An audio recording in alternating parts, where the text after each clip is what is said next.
Hey, this is Notser, and today we're taking a look at Poltava. This is the premium Tier 7 Soviet battleship. It recently received some buffs, and I'm going to talk through those buffs and general impression of the ship. This is version 2. I never ended up releasing a version 1, and that's because version 1 was a piece of garbage. And the changes they've made from version 1 to version 2, they gave it range. It went from 16.1 kilometer range to 18.3, and they changed the accuracy calculation from a Soviet battleship accuracy calculation, so very inaccurate at maximum range, but as you get closer it becomes even more accurate than any battleship in the game. That is gone. This has your traditional battleship accuracy over range, so you'll notice that the guns should be more consistent near maximum range, but they will never actually get so accurate that point blank every shell hits the target.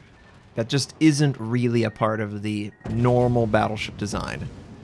So, that on top of it having 9 356mm guns, very weak armor, and above average AA, it's comparable to the Sinop.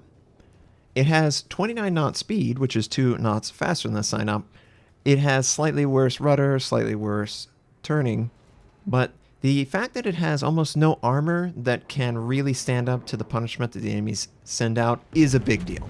And that small gun caliber, it's kind of frustrating because it overpins a lot, and yet it's still a really small caliber, so you'll be presented with armor that it can't really penetrate. So what you end up having is a Soviet battleship that plays closer to something like, oh, I don't know, a Soviet cruiser. So you want to stay back, and something like the Slava, and it does not have the Slava's accuracy. But you don't want to get close. If you get close, your giant 25mm nose is going to get punished. The top of the ship, the top of the hull, 25mm. There is sort of a second deck layer that is 40, but the top of it is not. So there's just a lot more armor for players to exploit with their HE and AP than any other Soviet battleship in the game. Quite literally, any other Soviet battleship can mitigate more than this ship. And I don't know why you would want to make that trade-off. That's kind of one of the features that makes the Soviet battleships so strong.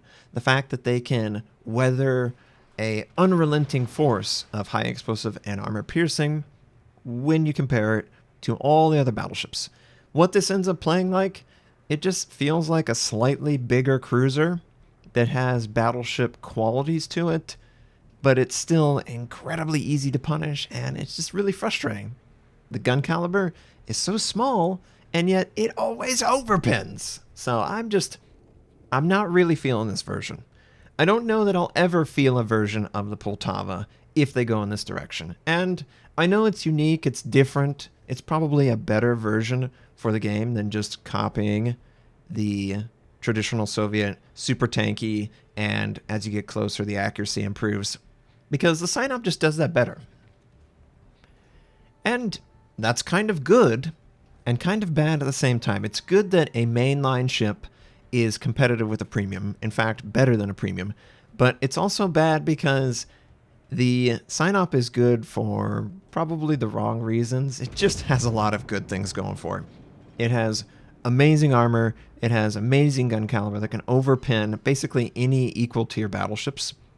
I faced the Sinop in this, and let me tell you, the Gonzo nose is a vulnerability. It has 25mm all over, with the exception of right at the waterline, there is a thin strip of extra armor. But if I'm honest, the only way you're going to hit that is if you actually aim for that thin strip.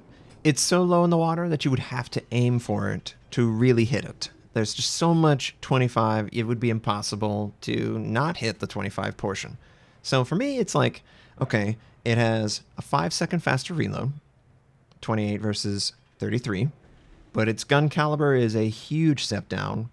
This is 356, Sinop is 406. The armor is in no way comparable. The Sinop just crushes it. It has better range, 2 kilometers or so. It has equivalent AA. It has nearly equivalent speed, but it just doesn't really feel good enough. I hope that Wargaming isn't final with this version, because there's not a lot here that I really look forward to. Now, the idea of a Soviet battleship that is traditional, the Slava, does sound appealing. You know, long-range engagement. Obviously, the Slava is an extreme case because its accuracy over range is ridiculous and has great gun velocity. But you could design something similar with a similar smaller gun caliber that drops down and a similar long-range focus, but it's just not really here right now. You know, sometimes you get the Citadel, but most times it's an overpin. So it ends up feeling very similar to something like the Roma. And I don't think anyone really enjoys certain aspects of the Roma related to their guns, and the overpin is certainly one of them, and the inconsistency is the other. So, plus you don't have the gun caliber. The Roma has a better gun caliber. Obviously, it's a higher tier, but the same feelings when playing it exist, and it's just one of those things. You know, it's a process of testing. I just don't think we are there yet for a compelling version of the ship. It just takes so much damage, and you don't really have that kind of accuracy that makes you play safer near the back. And I think that's something that they could look at, improving its accuracy over range, maybe improving its rate of fire. Either one would kind of improve the overall feel of the ship and make it more consistent. What else can we say about it? Yeah, I mean, the limited use damage control is something interesting. It's a departure from what they were testing with the Slava. I don't necessarily know that I like it, but I don't dislike it either. You know, that limited use charge works pretty well if you understand when you can use it and when you can't. And that just comes from playing and being aware of exactly how frequently you're set on fire, how many targets have potential dots, and is that something that you have to consider. It does have a vulnerable Citadel. It absolutely is. It is a damage sponge. It just takes so much damage compared to all of the Soviets, and especially the Sinop. But let's be real. The Sinop probably overperforms.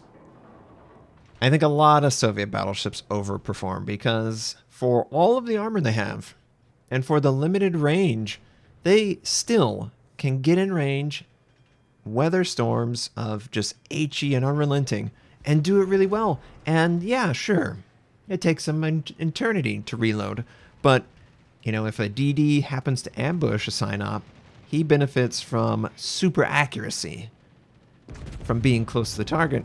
The Poltava doesn't. You have basically the same accuracy experience as any other battleship other than Soviets. And that can be good, that can be bad. You know, how many times have you fired in an American or a German battleship at point-blank range against a DD and watch as all your shells except 2 of them disperse all around the DD, and you just like shake your head and go, yeah, this felt good. Whereas the Soviets, they rarely miss at point-blank DD range. And that's a big advantage. That's a huge advantage that's just missing completely.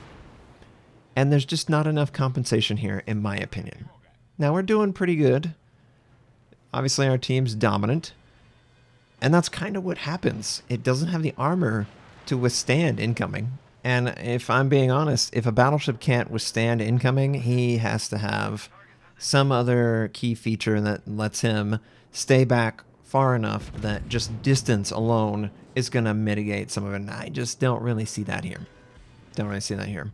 And we're trying to take out this Leon, but, you know, we fire 6 guns facing forward. Only 3 make contact, 1 overpins. We're just going to watch as our friendlies probably kill this guy off and, you know, wish that we were in the Sinop because we probably would have killed him. And that is honestly all I think about when I play this. It's like, would I play this over the Sinop? Of course not.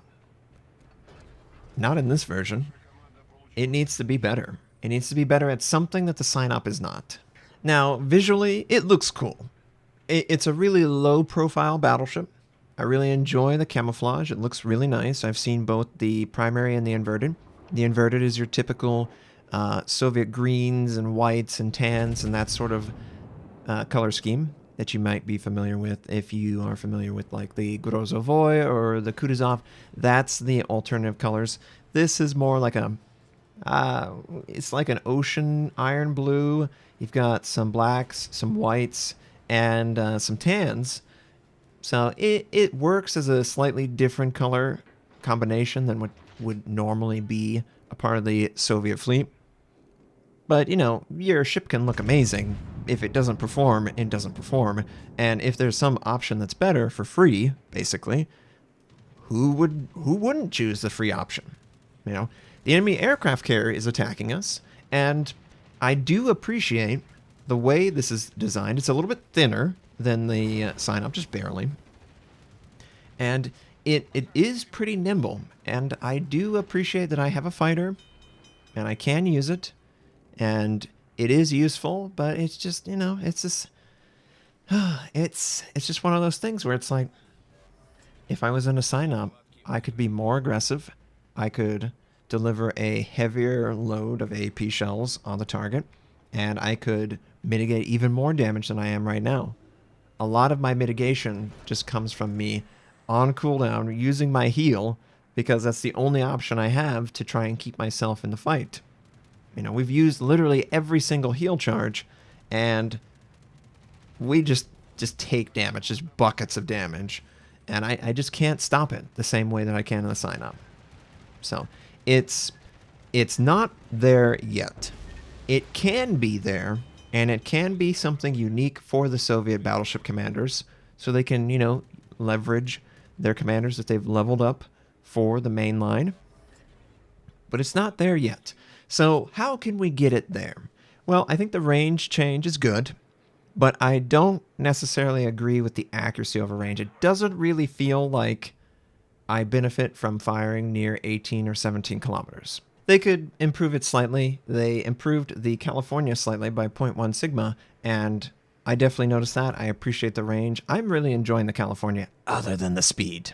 That is the one thing about the California that's an issue.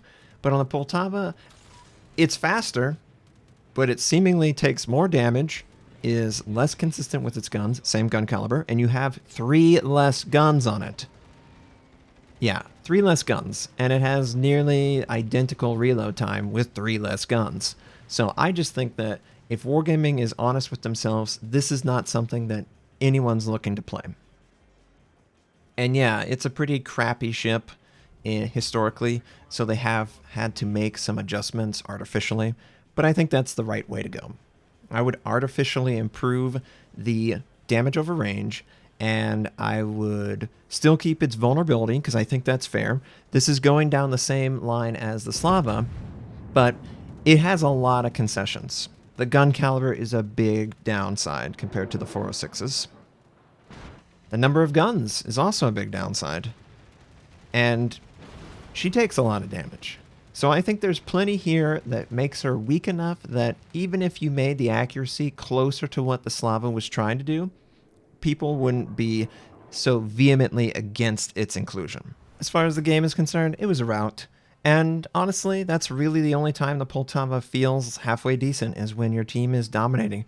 The Poltava has a small gun caliber for tier 7, its armor is not effective at mitigating damage, and it just is inconsistent at range, whereas the Sinop basically checks all those boxes and more. No wonder it's so strong. Thanks for watching. If you'd like to check out more of my content, you can click the most recent or the most relevant uploads. You could also choose to subscribe to my channel. We do daily World Warship videos, first impression, how-to, news, and review related. My North American recruit invite is on the screen. You can take advantage of that. I stream at twitch.tv/Notser. Thank you, have a wonderful day, and I'll catch you next time.